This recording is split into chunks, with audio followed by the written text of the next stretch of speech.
우리 함께 말씀 보겠습니다. 마태복음 2장 13절에서 23절까지의 말씀입니다. 마태복음 2장 13절에서 23절까지의 말씀.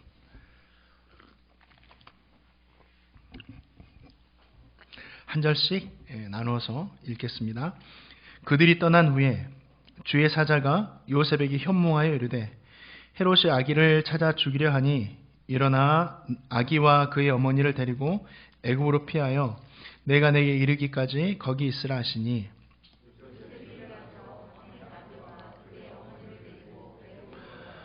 헤롯이 죽기까지 거기 있었으니 이는 주께서 선지자를 통하여 말씀하신 바 애굽으로부터 내 아들을 불렀다 함을 이루려 하심이라.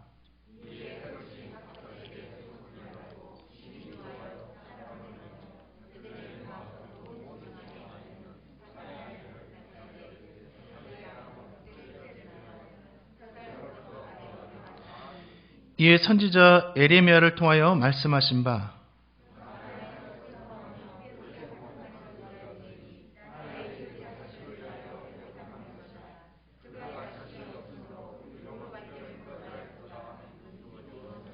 헤롯이 죽은 후에 주의 사자가 애굽에서 요셉에게 현몽하여 이르되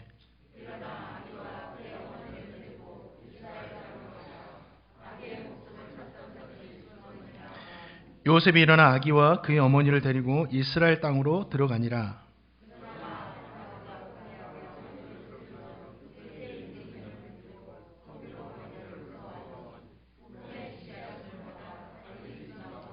함께 읽겠습니다. 나사렛이란 동네에 가서 사니 이는 선지자로 하신 말씀에 나사렛 사람이라 칭하리라 하심을 이루려 함이라라. 아멘.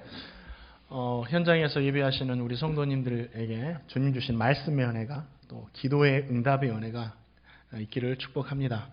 또 온라인을 통해서도 예배하는 우리 성도님들에게도 동일한 은혜가 가정 안에 또 삶 안에 있기를 축복합니다. 예배는 그냥 수동적인 게 아니라 하나님께 영광을 돌리고 하나님 그 영광을 보시고 또 우리에게 은혜를 베푸시고 주고받는 겁니다. 예배를 드리는 것만 아니라 우리 또 예배를 받는 것도 예배 가운데 은혜를 받는 것도 되거든요. 그래서 예배에 내가 참석하고 하나님과 교제한다. 그냥 경건하게 말씀만 듣는다가 아니라 하나님과 교제하는 시간이다라고 또 그런 마음으로 들으면 이 예배가 더 풍성하게 될 줄 믿습니다. 동방의 박사들이 이제 자신의 고국으로 이제 떠나죠. 예수님께 경배하고 또 요셉은 천사의 말을 듣고 아기와 마리아를 데리고 또 애굽으로 피합니다. 이 사실을 알아채고 헤롯은 예수님을 죽이기 위해서 베들레헴 인근에 있는 2살 아래의 사내 아이를 다 죽이게 되죠. 그러한 헤롯이 이제 죽자 다시 천사가 요셉의 꿈에 나타나서 마리아를 데리고 이스라엘로 돌아가라 이렇게 말씀하십니다. 요셉은 그 말씀에 의지해서 다시 이스라엘로 돌아와 나사렛이라는 동네에 살게 됩니다. 오늘 말씀을 저와 성도님이 읽었는데요. 이 말씀 가운데 예수님을 바라보면 두 가지 모습을 보게 됩니다. 어떤 거냐면 태어나시자마자 순환당하는, 고난당하는 모습을 보게 되고 한 가지는 계속해서 말씀에 따라서 움직이는 그런 모습을 우리는 발견할 수가 있습니다. 그러면 우리가 예수님을 보고 또 우리가 은혜를 받아야 되니까 예수님의 고난당하심, 순환당하심의 그 모습과 또 말씀 따라 계속해서 살아가시는 그 모습을 보면서 저와 성도님 은혜를 함께 나누고자 합니다. 예수님의 생애는요, 축복의 삶이 아니었어요. 축복으로 시작된 게 아니었어요. 순환으로 시작됩니다. 왜냐하면 마리아가 아이를 갖게 되어서 곧 이렇게 출산이 임박할 무렵이었어요. 그 무렵에 로마 정부가 온 로마 제국의 세금을 징수하려고 돈이 필요하니까 세금을 징수하기 위해서 로마 제국 전체 호적하라고 호적령을 내립니다. 그렇기 때문에 이스라엘 백성들도 다 자신의 고향으로 돌아가서 호적을 해야만 했었습니다. 그때 갈릴리 나사렛에 살던 마리아와 요셉도 호적을 하기 위해서 자신의 고향이었던 베들레헴으로 지금 내려가야만 했다라는 거죠. 그런데 이 나사렛에서 베들레헴까지는 약 145km 정도가 떨어져 있었어요. 교통도 발달하지 않는 그 시대에 출산이 임박한 마리아가 그렇게 먼 거리를 여행하는 것은 어려움 자체였다라는 거죠. 그때 온 전체가 호적을 하기 위해서 막 움직였기 때문에, 고향으로 이동했기 때문에 숙소를 구하기가 어려웠다라는 거예요. 그래서 그러한 이유 때문에 요셉이 지금 방을 구하지 못했다라는 겁니다. 요셉뿐만 아니었겠죠. 이런 사람이 여러 명 있었을 거예요. 그런 상황에서 예수님은 베들레헴 어느 마급관에서 태어나셨고 강보에 쌓여서 마을 위에 누이시게 됐다라는 거예요. 자, 이거를 볼 때 저와 성도님이 생각할 건 뭐냐면, 의료시설이 지금도 많이 발달한 이 시간에도 출산 중에 어떻게 됩니까? 아이와 산모가 잘못되는 경우들이 종종 발생을 해요. 그런 일들이 발생하면 안 되는데 발생을 해요. 그런데 마국간에서 아이를 낳아서 강보에 쌓아서 말구에 눕히는 그 모습을 생각해 보면 어떻습니까? 아이도 산모도 위험한 위태로움에 처해 있다는 것은 저와 성도님이 알 수 있다는 거예요. 그래서 예수님은 태어나자마자 뭐예요? 위험 가운데, 순환 가운데 놓인 거죠. 그뿐 아니에요.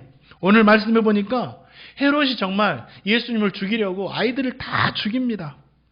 다행히도 요셉과 그의 가족은 천사의 도움으로 애굽으로 피하지만 너무너무 어려운 상황 가운데 피신을 했기 때문에 갑자기 피신한 거, 준비가 없었어요. 그렇죠? 이민 생활이 지금도 준비해서 가도 힘든데 갑자기 피하는 그 삶 가운데 하나님의 돌보심도 있었겠지만 이방 나라에서, 애굽 땅에서 잠시 잠깐 사는 것도 쉬운 일이 아니었다라는 거죠. 애가 막 태어나가지고 그 아이를 친척들이 있고 함께 돌보는 것도 힘든데 그런 이방 땅에서 돌보기가 얼마나 힘들었겠어요. 이러한 상황과 환경들도 있었다라는 거죠. 예수님의 삶은 순한 어려움으로 시작해서 또 자라면서도 계속해서 순환의 연속의 삶을 사셨고 마지막에 십자가에서 순환의 삶으로 끝이 났었어요. 너무 슬퍼요. 예수님의 이러한 삶을 보면. 그런데 이러한 예수님의 삶이 저와 성도님에게 주시는 신앙의 교훈과 은혜가 있다라는 거예요. 뭐냐면 예수님은 이러한 모습들을 보면서 이 어려움과 순환이 올 때 어떻게 삶을 살아야 되는지, 어떻게 이 어려움들을 극복해야 되는지를 말씀을 통해서 보여주신다라는 거예요. 죄 없이신 예수님께서 순환당하셨어요. 죄가 하나도 없으세요. 누구에게 해를 끼친 적도 한 번도 없으세요.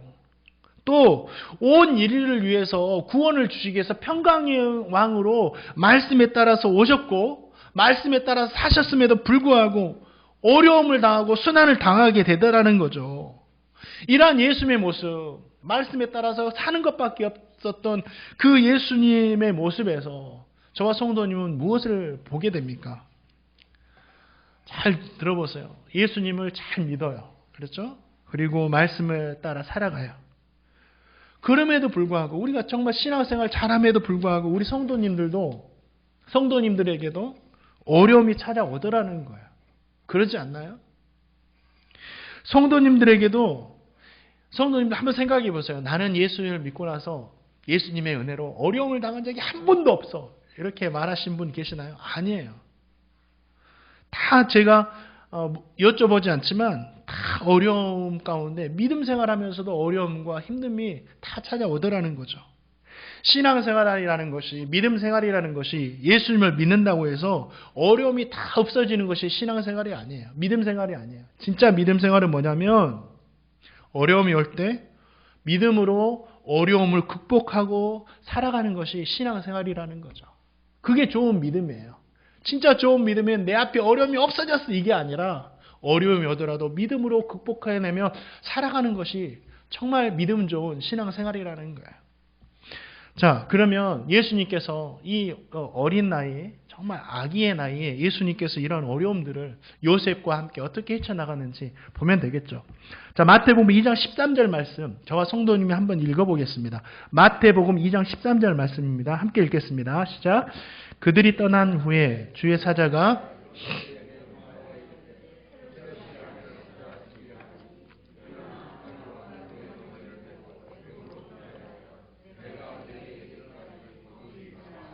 내가 내게 이르기까지 거기 있어라. 하나님께서 말씀하시기까지 그대로 있으라는 거죠. 요셉은 주의 사자가 알려준 그 말씀 그대로 가족을 데리고 애굽으로 피합니다. 계속해서 말씀에 따라서 움직여요. 말씀대로 살아갔다는 거죠. 다른 거 없어요. 신앙생활이라는 게. 저와 성도님이 이 순환 중에, 어려움 중에 할 수 있는 최고의 선택이 뭐예요? 요셉과 같이 말씀에 따라서 그대로 살아가는 거예요. 움직이는 거예요.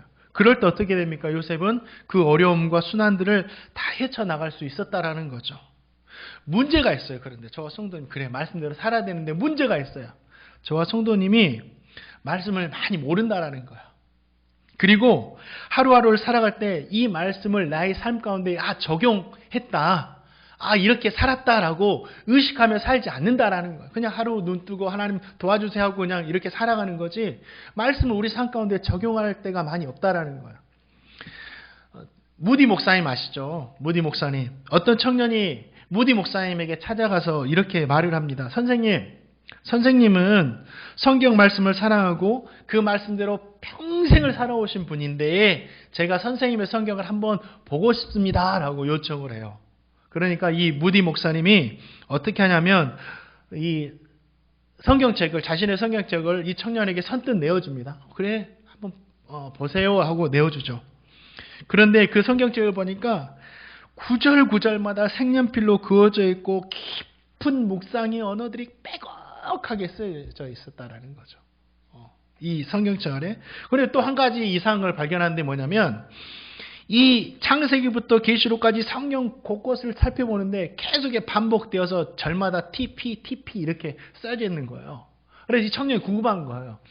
선생님, 그런데 이 TP라는 뜻은 무엇입니까? 라고 하니까 이 무디 목사님이 뭐라고 하냐면 웃으면서 이렇게 대답해요. 그것은 내가 테스트, 시험해 봤는데 프루브, 이게 입증되었다라는 거죠. 내가 이 말씀 한 구절을 다 시험해 봤는데 입증돼. TP 다 해놓는 거예요. 이게 무엇을 의미하죠? 삶 가운데 이 말씀대로 살 때 이것이 우리 삶 가운데 입증된다라는 거예요. 요셉도 이러한 말씀에 따라서 살았다라는 거죠. 사랑하는 성도님들, 어려움이 깊어질수록, 순환이 깊어질수록 더 말씀을 붙드세요. 마지막까지 어떤 성도님이 계시냐면 처음에는 내 힘으로 무엇인가 막 해보려 하다가 다 안 되고 마지막에 가서 다 내려놓고 이제 내가 더 할 수 있는 게 없어, 말씀을 붙들어, 이런 분들이 계시는데 마지막에 그렇게 하지 마시고 처음부터 하나님의 말씀을 붙들며 살아가는 저와 성도님 될 수 있기를 주님의 이름으로 축원드립니다. 그러면 이 성경 말씀을 구체적으로 우리 삶 가운데 어떻게 적용할지는 제가 말씀 후반부에 전해드리도록 하겠습니다. 헤롯은요, 정말 성격이 무자비했어요. 저와 성도님이 순환받으시는 그 예수님을 보면서 또 한 가지 깨달아야 할 게 있는데, 그게 뭐냐면 이 순환 중에도, 어려움 중에도 주님은 계속 일하신다는, 일하신다. 주님이 일하고 계셔요. 자, 헤롯의 성격이 정말 무자비하죠. 어떻게 예수님 한 사람 죽이려고, 저는 그렇게 못할 것 같아요. 2살 아래의 정말 어린 아이들 어떻게 다 죽입니까? 군사들을 동원해서. 너무 무자비했던 사람이죠. 예수님은 이렇게 잔인하고 포악한 이 군주가 통치하던 시대에 태어나셨어요. 탄생하셨어요. 하나님은 이 메시아의 예언을, 과거에서부터, 구약에서부터 계속 예언된 이 메시아 예언을 평화로운 시기가 아니라 가장 어둡고 힘든 시기에 성취시킨다라는 거예요. 이게 놀라운 겁니다. 또 메시아로 탄생하신 일뿐만 아니라 예수님의 사역을 보면 계속해서 예수님의 사역은 메시아로 오셔서도 이 순환 중에 어려움 가운데 계속 일을 해가십니다.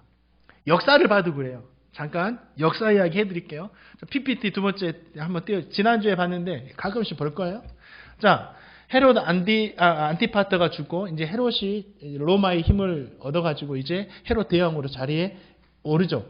그 헤롯 대왕이 지금 3의 아이를 다 죽인 왕이에요. 자, 헤롯 대왕 가운데 부인이 많아요. 밑에 부인이 정말 많죠. 많았나 봐요. 많아요. 근데 이제 이 헤롯 대왕이 죽자 말다케라는 여인에게서 낳은 이 아켈라오, 안티파스, 빌립 2세가 헤롯 대왕을 이어서 그 유대 땅을 다스립니다. 자, 헤롯 아켈라오는 어디를 다스리냐면 그 사해바다 옆쪽을 보면 에루살렘이 있고 그대 유대 땅 지역인데 이쪽을 다스려요. 예루살렘 그 절을 다스리고, 헤롯 안티파스, 근데 헤롯 안디바라고 하는데, 이 헤롯 안디바는 갈릴리 지역을 다스립니다. 위쪽을 다스리고, 그리고 요단강을 해서 이 옆쪽이 어디냐면 데가볼리 지역이 있는데, 오른쪽은 데가볼리 지역인데, 이게 헤롯 빌립 2세가 이 땅을 다스려요. 그런데 유대 땅을 다스리는 헤롯 아켈라오는 이 아버지 헤롯 대왕 못지않게 폭정을 하는 인물입니다. 엄청난 폭정을 해요. 얼마나 폭정을 했던지 오늘 22절 말씀을 보니까 뭐예요? 요셉이 유대 땅으로 가기를 두려워해요. 얼마나 폭정을 하면. 그런데 천사가 유대 땅으로 가지 말고 나사렛, 갈릴리 나사렛으로 가라고 말씀해 주셔서 그쪽으로 가는데 그만큼 폭정을 합니다. 이 폭정이 멈추지 않아가지고 유대인들이 이 폭정에 견디지 못해가지고 로마에 상소를 올립니다. 제발 좀 이것 좀 해결해 달라. 우리 못 살겠다. 그러니까 로마 정부에서 이것들을 알아보더니 어떻게 합니까? 진짜 폭정을 너무 심하게 하니까 이 로마 정부에서도 도저히 놔둬서는 안 되겠다 해가지고 이 아켈레오를 프랑스로 유배를 시켜버립니다. 야, 이제 헤롯 대왕도 죽고 예루살렘에는 이제 폭정하던 아켈라도 없어졌으니 우리의 시대가 왔나 보다 했는데 로마 정부는 다시 그 유대 지역을 다스릴 사람을 파견하는데 그 사람이 누구예요? 총독 빌라도입니다. 이 빌라도는 누구예요? 예수님을 십자가에 못 박으라고 내줬던 인물이죠. 산 넘어 산이에요. 예수님의 시대가 그랬어요. 그런데 중요한 거는 예수님은 그러한 어려운 역사적인 환경 가운데서도 계속해서 일을 해 가셨다라는 거예요. 놀라운 겁니다. 사람들은요, 그러죠? 이거 이제 안 하셔도 돼요. 사람들은 뭐 좋은 여건, 좋은 상황, 좋은 환경에서 일을 합니다.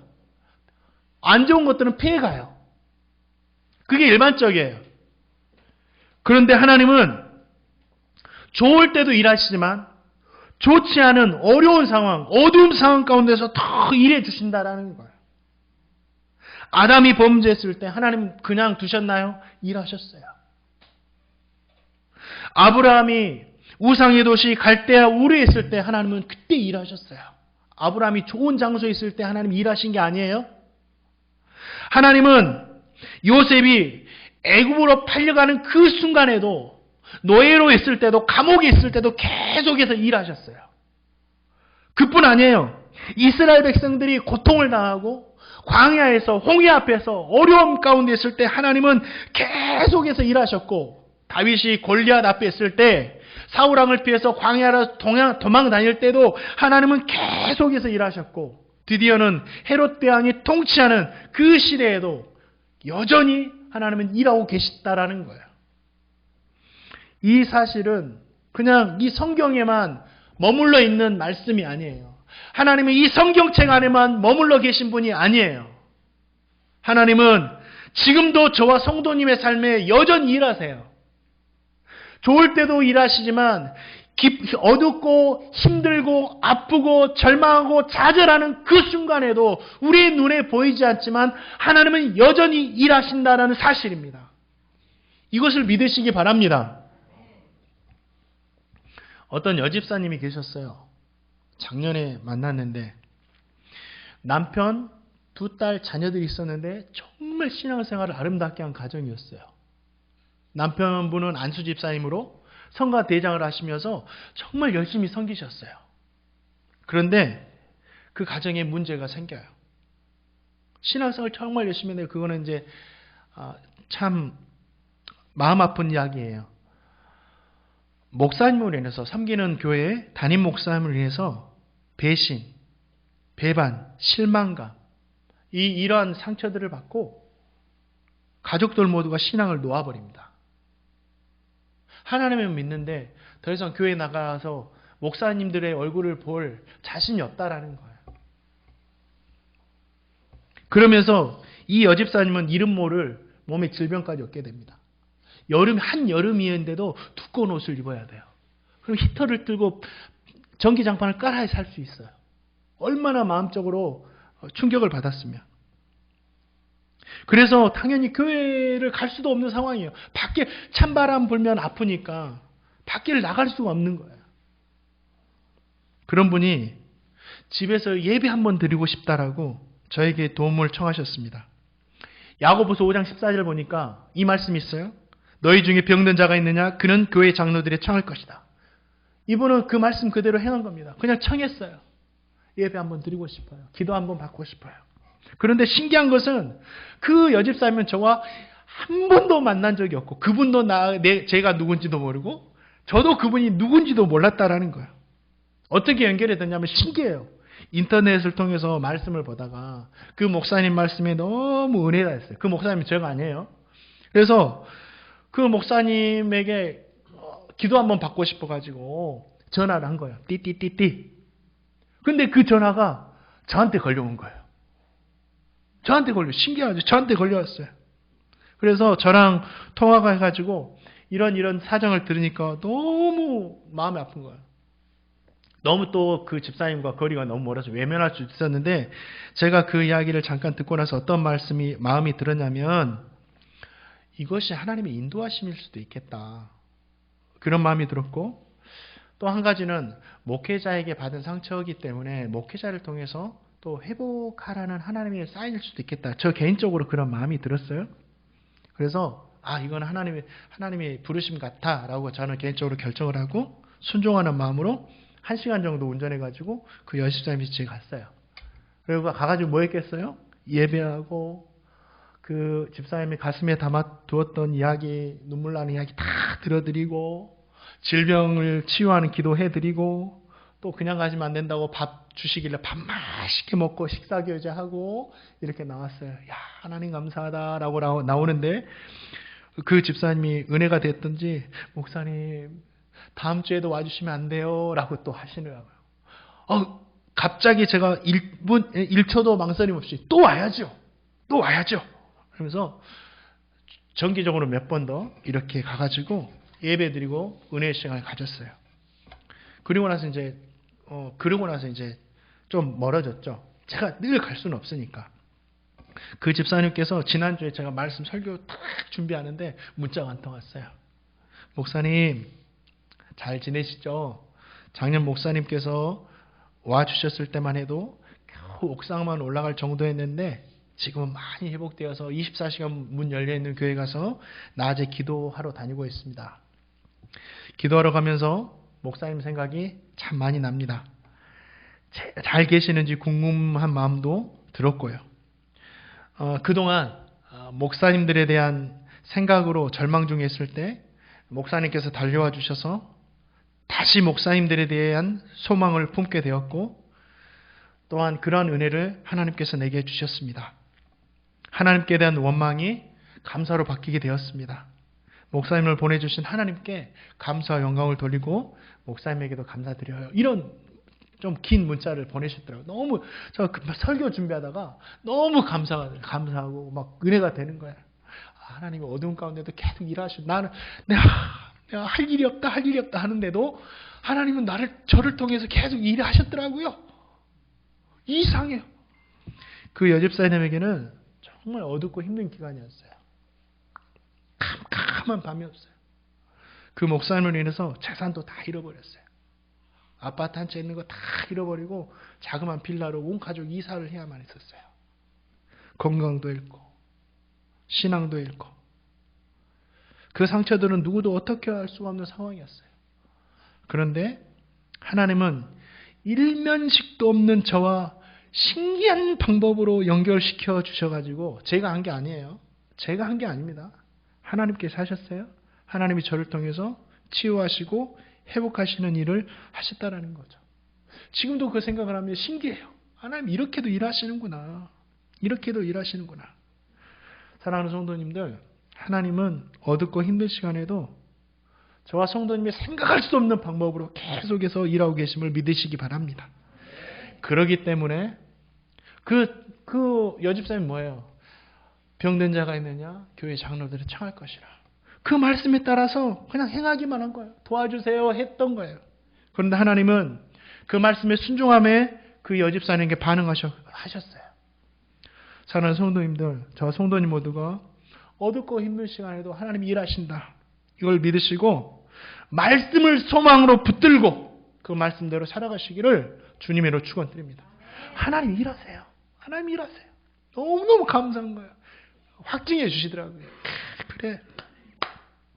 또 오늘 말씀을 보니까 예수님께서 계속해서 고난 당하시는데 그 고난을 말씀에 따라 살아감으로 말미암아 다 이겨내시더라고요. 애굽으로 피하시고 어린아이들이 죽음을 당하게 되고 또 다시 이스라엘을 돌아와 나사렛에서 살게 되시고 이런 이야기들이 계속해서 기록되어 있잖아요. 예수님이 당하신 이러한 사건, 이러한 행적들은 그냥 하루하루 살다가 어떻게 살아보니 이렇게 진행되는 것이 아니었어요. 하루하루 그냥 살아가니까 이렇게 되는 게 아니었어요.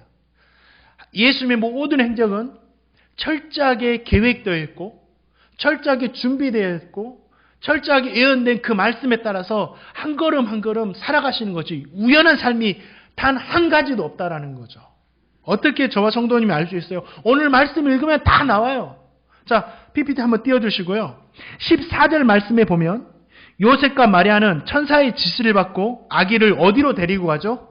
애굽으로 데리고 갑니다. 근데 15절 말씀에 보니까 이 사건이 호세아 11장 1절의 말씀의 성취라고 말합니다. 뭐예요? 이스라엘이 어렸을 때 내가 사랑하여 내 아들을 애굽에서 불러냈다. 이렇게 호세아에서 기록되어 있는데 이 말씀의 성취였다라고 해요. 예수님이 애굽으로 가게 된 것이. 그러니까 우연하게 가게 된 게 아니죠. 천사가 갑자기 나타나서 없던 말을 한 게 아니에요. 또 16절 말씀에 보니까 헤롯이 예수님을 죽이고자 사람들을 보내서 베들레헴 인근에 사는 2살 아래 모든 남자애를 죽입니다. 그런데 이 말씀도 그냥 우연하게 생긴 게 아니라 에레미야 31장 15절 말씀의 성취라고 나와 있어요. 자, 여호와께서 이와 같이 말씀하시니라. 라마에서 슬퍼하며 통곡하는 소리가 들리니 라헬이 그 자식 때문에 애곡하는 것이라. 그가 자식이 없어져서 위로받기를 거절하는도다. 이 아이들도 죽은 것도 말씀의 성취였구나.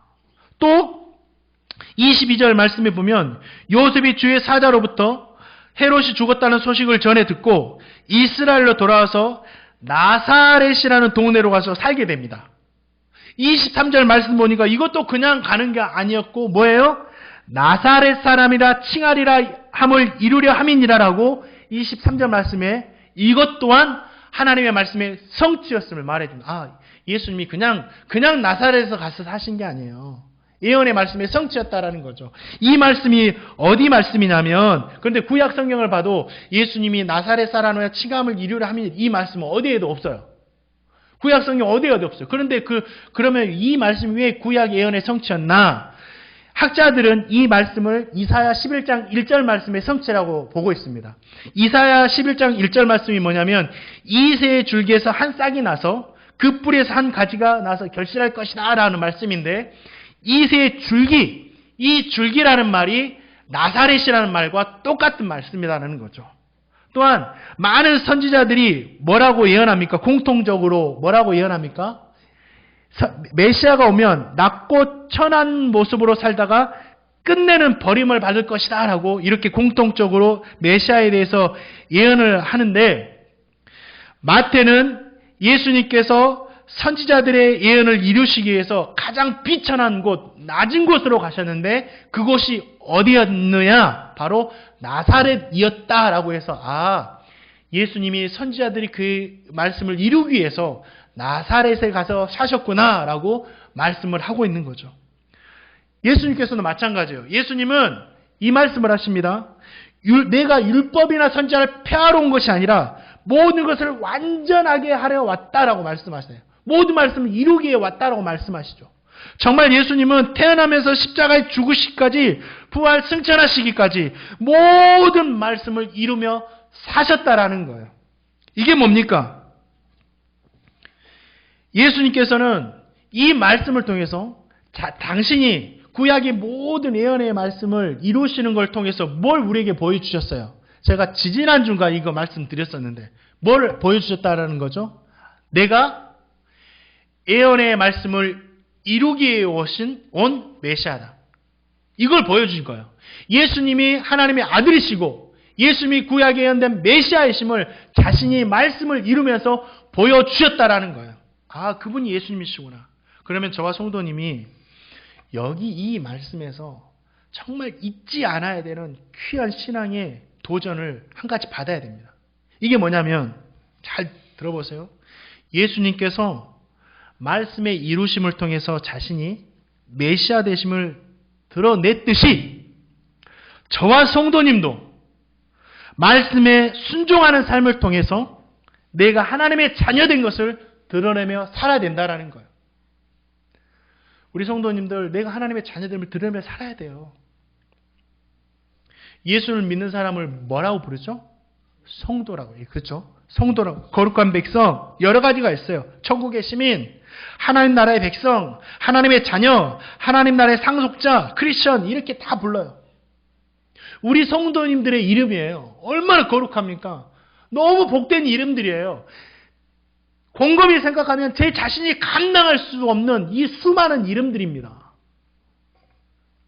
그렇다면 저와 성도님은 무엇으로 내가 성도 되었다, 내가 하나님의 자녀 되었다 이것을 증명하실 거예요.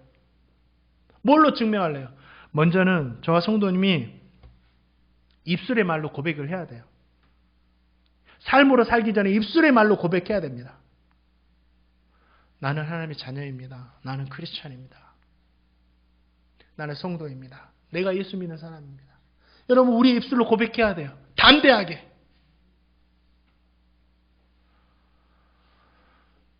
요즘 더 그렇게 고백해야 돼요.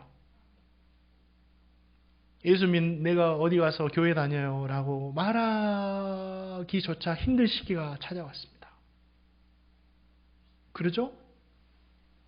그냥 교회 다니는 것뿐인데 교회 가는 자체를 증오하는 그런 시대가 되었어요. 그런데 지금도 어렵지만 시간이 갈수록 더 어려워질 거라고 생각이 돼요. 그렇다고 한다면 저와 성도님이 지금 이 시대에 나 교회 다녀요. 나 크리스찬이에요. 나 예수 믿고 살아가요. 지금 우리가 당당하게 이렇게 말을 하지 못한다고 한다면 앞으로는 더 힘들어질 거예요. 예수 믿는 것이 자랑이 돼야죠. 창피한 일이 아니에요. 나는 예수를 믿고 살아갑니다. 왜냐하면 내 힘으로 살아갈 수 없으니까. 사랑하는 성도님들 우리의 입술로 고백하세요. 입술로 고백하고 살아가시나요? 우리 주위에 있는 우리 이웃들이 우리 성도님들을 보면서 저분 교회 다녀, 저분 예수 믿는 사람이 이렇게 다 알고 계시나요? 동료들이? 그런 분들은 칭찬드리고 그렇지 않는 분은 도전 드립니다. 당당하게 고백하세요. 그건 억지로 말할 필요는 없지만 기회가 주어질 때 말할 수 있는 거죠. 그리고 가장 좋은 방법이 유치한 방법을 알려드릴게요. 유치한 방법. 식사하실 때 조용히 두 손 모으고 눈 감고 감사기도 하세요. 어디에서나 회사에서도 집에서도. 그게 하루에 3번 나는 크리스찬입니다 라고 고백할 수 있는 가장 좋은 방법이에요. 잠깐 하지 마시고 식판 들고 오면서 그냥 하지 마시고 식판 내려놓고 두 손 모으고 한 10초 20초라도 하나님 감사히 먹겠습니다 하고 라고 고백하세요. 하나님 너무너무 기뻐하세요. 작은 실천이지만 이게 얼마나 위대한 거예요. 나는 크리스찬입니다. 나는 크리스찬입니다. 또 한 가지 우리가 말로 고백했다면 말보다 중요한 게 있어요. 뭐죠? 삶으로 예수님처럼 예수님이 자신이 말씀을 통해서 내가 메시아임을 드러냈듯이 저와 성도님의 삶에서 말씀을 붙들고 살아가는 그 삶에서 내가 크리스찬입니다 라고 드러내야 된다는 거죠. 예수님께서 제자들이 가르치시며 뭐라고 말씀하셨어요? 너희가 서로 사랑하면 말로만이 아니라 서로 사랑할 때, 사랑을 행할 때 세상 사람들이 내 제자인 줄 알 것이다. 행함이 중요하다는 거예요. 행함으로 보여라. 사랑하는 성도님들, 내가 정말 크리스찬이라는 것, 우리 삶에서 말씀에 순종하는 그 모습으로 드러내며 살아갈 수 있기를 주님의 이름으로 축원드립니다. 그러면 어떻게 저와 성도님이 말씀에 순종하며 살 수 있어요? D.L. 무디 목사님 이야기하면서 제가 한 가지 알려드린다는데 간단해요. 간단합니다. 무디 목사님처럼 가장 중요한 거는요, 말씀 읽고 듣고 묵상해야 돼요. 우리가 말씀을 읽고 듣지 않으면 이게 하나님의 뜻인지 아닌지 어떻게 알겠어요? 정말 시간을 잠깐 내어서라도 어떤 분들은 성경 공부 끝나고 나서 이제 성경 공부 끝나고 나서 도전 받고 회사에 30분 전에 출근한대, 도착한대. 그리고 30분 동안 뭐 할까요? 잠깐 기도하고 말씀 본대요. 말씀을 봐야 하나님 뜻이 뭔지 알죠. 말씀을 들어야죠. 하나님 뜻이 뭔지 알죠. 그리고 나서 또 뭐 해야 되죠? 말씀을 들었다면 듣는 데서만큼 읽었어. 마음에 수양이 되었어. 좋은 말씀이야. 이렇게 끝나는 게 아니라 그러면 이 말씀을 통해서 오늘 내가 실천할 수 있는 작은 실천은 뭘까? 그래서 내가 실천할 수 있는 작은 실천할 수 있는 부분을 찾는 거예요. 그래서 오늘은 내가 호주머니에 있는 이 동전 가지고 작은 실천해볼까? 옆에 있는 동료한테 커피 한잔 하면서 오늘도 복된 날 때 은혜로 축복해볼까? 이런 거죠. 작은 거 내가 실천할 수 있는 거 찾는 거예요. 그리고 진짜 중요한 게 뭐냐면 내 힘으로 할 수 없어요. 기도하세요. 하나님 도와달라고. 내 힘으로는 하나님의 말씀을 실천할 수 있는 능력이 없는 거예요. 하나님 도와주세요. 오늘 하루도 하나님 말씀 붙들고 내가 묵상했던 말씀처럼 살 수 있도록 날 붙들어 주세요. 그리고 하루를 시작하는 겁니다.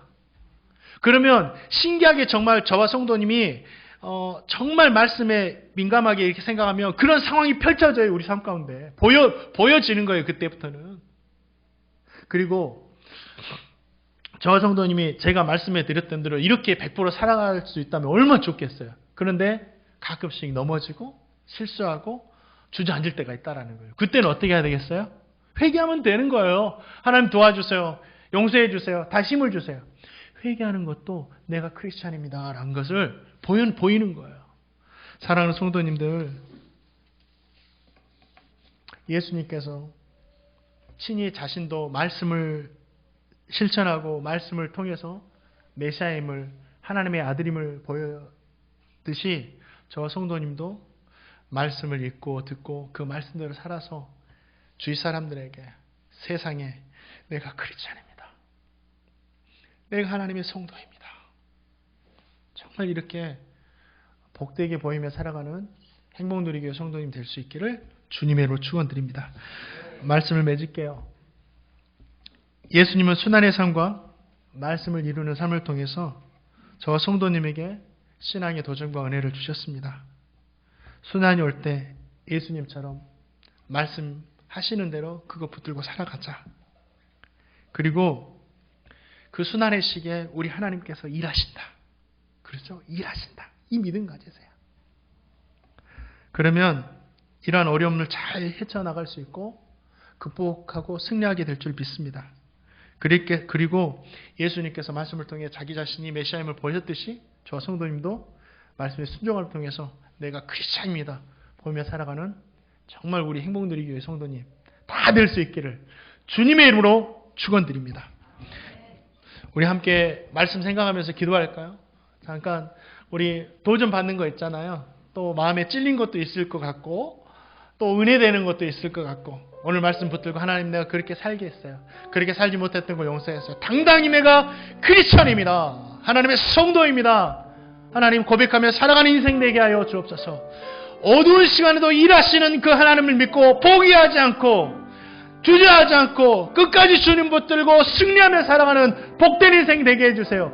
하나님 그 여집사님만이 아니라 내가 지금 어려운데 내 삶 가운데 개입하여 주셔서 일해 주세요. 역전시켜 주세요. 승리하게 해주세요. 함께 합심하여서 기도하겠습니다.